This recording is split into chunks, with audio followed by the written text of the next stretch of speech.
What is your favorite comfort food? One of mine is steaming hot plain dal chawal with a dollop of ghee and a spoonful of sweet lime pickle. Whenever I need a pick me up, whether the fatigue is in the mind or in the body, that's what I turn to. I put on the pressure cooker, bring out my jar of pickle and my bottle of ghee, and I'm set. But what if you had only the distant memory of a dish or food that made you happy? What if you could vividly remember the people or places or times associated with it? The taste, the textures, the aroma of the food. But you didn't know where you could eat it again and didn't know how to make it either. What would you need to do to be able to once again enjoy that favorite but elusive dish? You could contact the Kamogawa Food Detectives, a book by Hisashi Kashiwai. Let's switch on the reading lamp.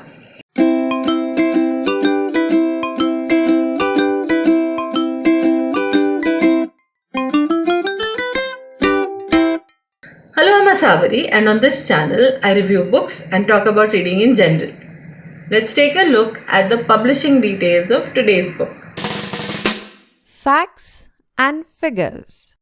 Okay, I apologize in advance for whatever mangling of Japanese pronunciations I'm likely to do in this episode. I know little Japanese. Please forgive me. The Kamogawa Food Detectives by Hisashi Kashiwai is literary fiction, a mystery that is made up of connected short stories. It was first published in Japanese in 2013 and was translated by Jesse Kirkwood and published in English in 2023. It's a small book of about 208 pages.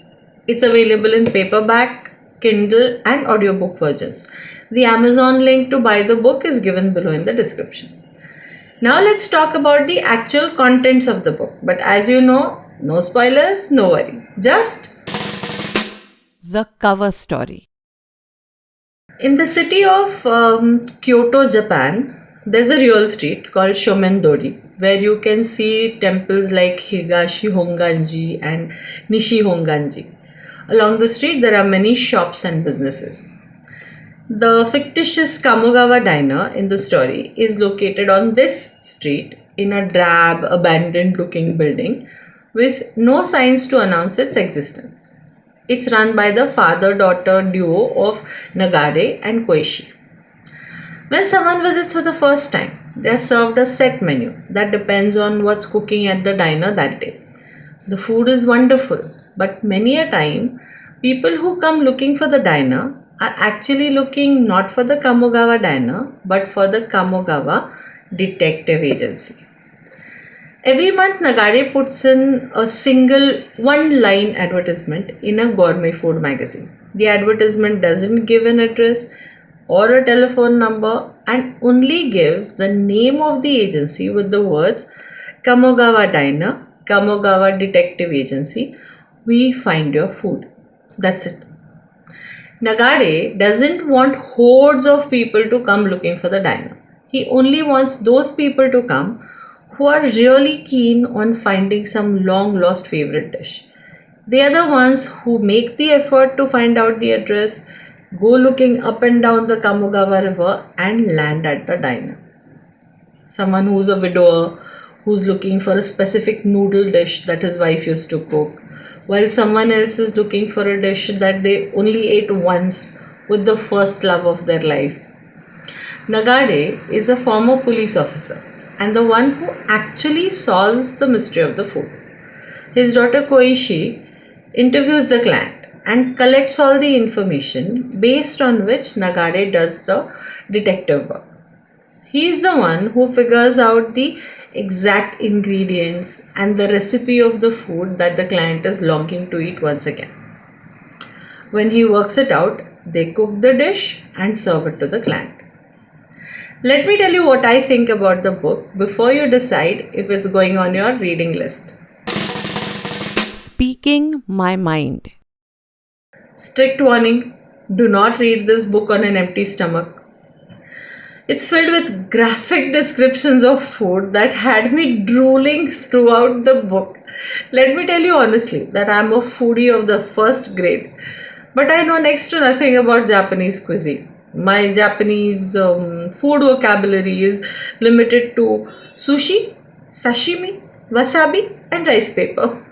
The number of occasions when I've eaten Japanese food could be counted on one hand.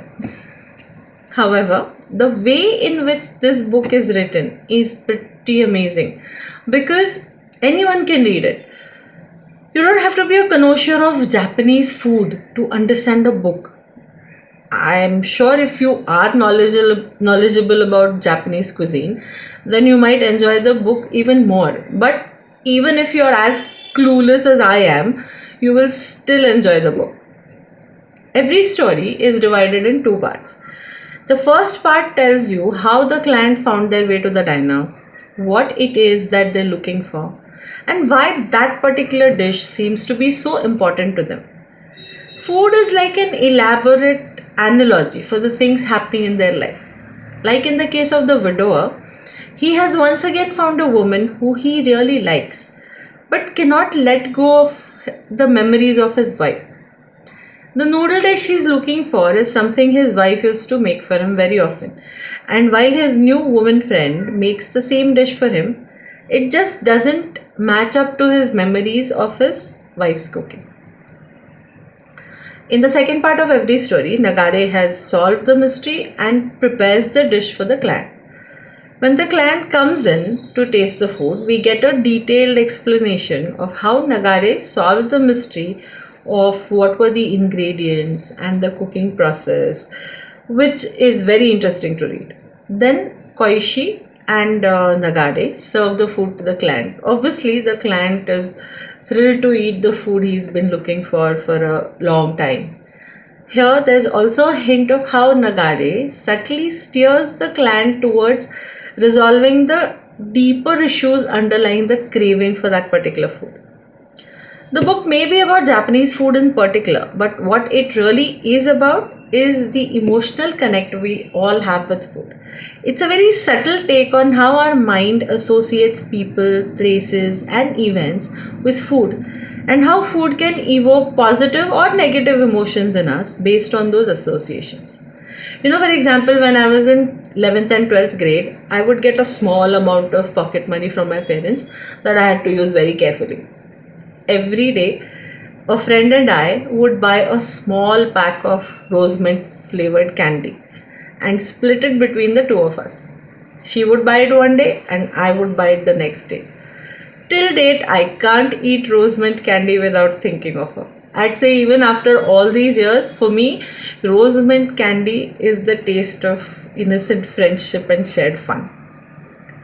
The book is a quick read. Last weekend, I was traveling and too busy to sit down and read anything complicated that needed focus. The story in this book is made up of individual cases that connect through a few repeated characters. And they're mysteries, but they're food mysteries, which means you can read this book in bits and pieces without keeping track of hundreds of clues and some convoluted connections. It was fun to read. I'm going to read out a description of a bento box that Nagare serves one of the clients when he visits them for the first time. Quote unquote. Fried tofu and mizuna leaves braised in soy sauce. Simmered herring and aubergine. Lightly pickled turnip. Seasoned egg scrambled with sardine fry. Vinegared mackerel. Taro stem dressed with ground sesame. The miso glazed fish was probably pomfret, and the steam rising from it indicated that it had just been grilled. Miso soup with onions and potatoes. Tomomi pressed his palms together in a quick gesture of appreciation, then, holding the kiyomizu ware rice bowl in his left hand, reached for his chopsticks. I haven't eaten any of those things. I don't even know if I will like them if I do eat them. But the description is so good. Now it's time for the Lionscape rating of today's book. Linescape rating.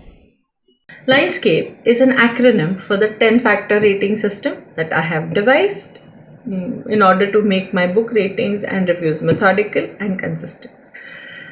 Up there and down in the description is a link to a more detailed video about the Linescape rating system. You can check that out. So here goes. L for language. The language is delicious. 9 on 10. I for impact. After coming home from my weekend trip, I've been plating my everyday food way better. The book reminded me that the visual appeal of food is just as important as the taste and the aroma. 8 on 10. And for novelty, it's a totally new concept for me. Never expected to read a mystery about finding food. 10 on 10. E for engagement. I was drooling, okay? Definitely engaged. And yes, also engaged in the stories of the characters and their fate. 9 on 10. D for descriptions. 9 on 10. S for sense, also known as logic. Okay, here's where I'm a little dicey. When you read the book and you follow Nagare's logic about how he deduced the ingredients and where the person must have bought them and the cooking process, it seems logical enough. I can't say for sure if this is a cultural thing, Japanese versus Indian, but when I think of the fact that the dal I make is different from the dal my mum makes, is different from the dal my grandmother used to make, even though it's likely that it's the same recipe that was handed down through the generations. Then I come to the conclusion that as a fictitious story, it's thoroughly enjoyable, but logically, it's a bit difficult to digest. That was good, no pun intended. So, S for sense, 7 on 10. C for characters. These are short stories. There isn't much character development as such. In a few places, I wish there was more about some of the characters. 7 on 10. A for aesthetics. Very cute cover. The cat is not random. Even the Kindle edition is well formatted, well edited, 9 on 10. P for plot, 9 on 10. E for enjoyment, 9 on 10. That gives us a total score of 86 on 100, which translates into 4.5 stars. Now it's time to put my thoughts. In a nutshell. The Kamogawa Food Detectives is a short, enjoyable read. There's intrigue, there's emotion, and there's a lot of food. This is not a recipe book, mind you. You can't pick it up and make one of the dishes. It's a book about the impact food has on our memories. It's about how the seemingly simple act of putting food in our mouths creates complex associations between the food and our emotions. A lot of factors come into play, like who cooked it, where and when did we eat it, with whom did we share it, and so on. The concept is unique and the writing is beautiful. The format of short connected stories makes it even more enjoyable to read it on the go. I would certainly recommend reading this compact book that rates 4.5 stars on my Linescape rating system. Before I go, I must tell you that I upload a fresh episode every week. So if you're always looking for a good book to curl up with and like this review, do hit the subscribe button. Also, hit the bell icon so you never miss an episode. And please share with your friends and family. The more, the merrier. This is Asabri signing off for now, and until the next time, have fun under the reading lamp. Switch on, read on.